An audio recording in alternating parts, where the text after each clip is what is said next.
For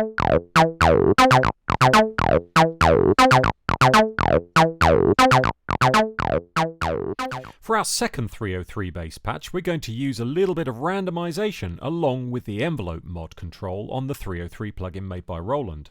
This is another one of those very good generic sounds that could be used in many different styles of production and can certainly be tweaked along the way to suit your own production style. We're going to select an unused pattern patch and also an unused patch for our sound, which is the lower of these two. So this is quite a simple makeup in terms of a synthetic sound. We're going to start by going to the top left hand side of the plugin where it says waveform and ensuring that we've got sawtooth selected. The saw is slightly richer in harmonic makeup and as a consequence it's slightly better for our purposes for this patch. Our next port of call is the filter section and we're going to go to the cutoff frequency control and set that to around about the 1 o'clock mark. In slight contrast to our previous patch, we're now going to go to the resonance control and push that all the way up, which should give us quite a whistly sound.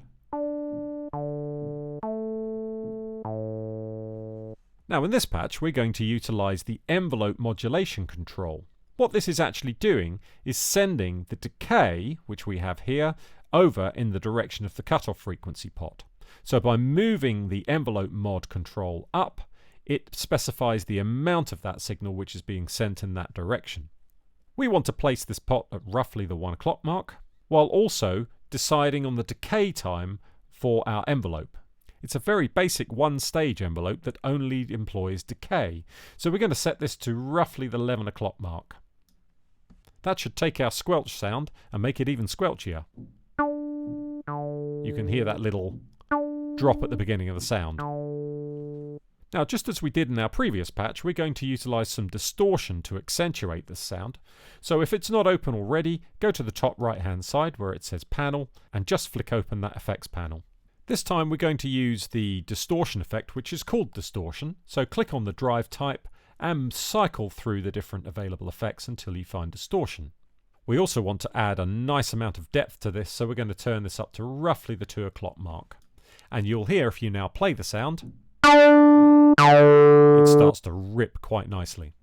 Now the second part of this patch relates to the sequencer. However, programming a sequencer in this context can rely on a degree of musical knowledge, in particular music theory.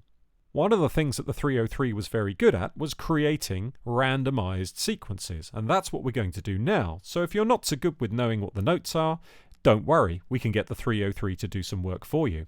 If the sequencer isn't open already, all you need to do is go down to the edit button, which is located next to the keyboard, and press that and the sequencer section will be revealed. Next, we're going to go to the button in the sequencer section, which is described as generate/undo. And when we press that, a whole host of notes, slides, glides, accents, all sorts suddenly appear. This means that by pressing this button exclusively, we can then press run and see what we get.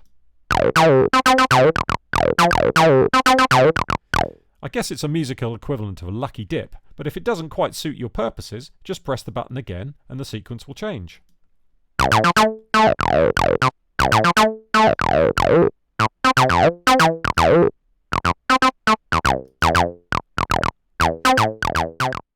Now, having generated a sequence, it's worth noting that over on the left-hand side here, there are these sort of bar graph histograms, which are designed to alter the amount of each element which is included.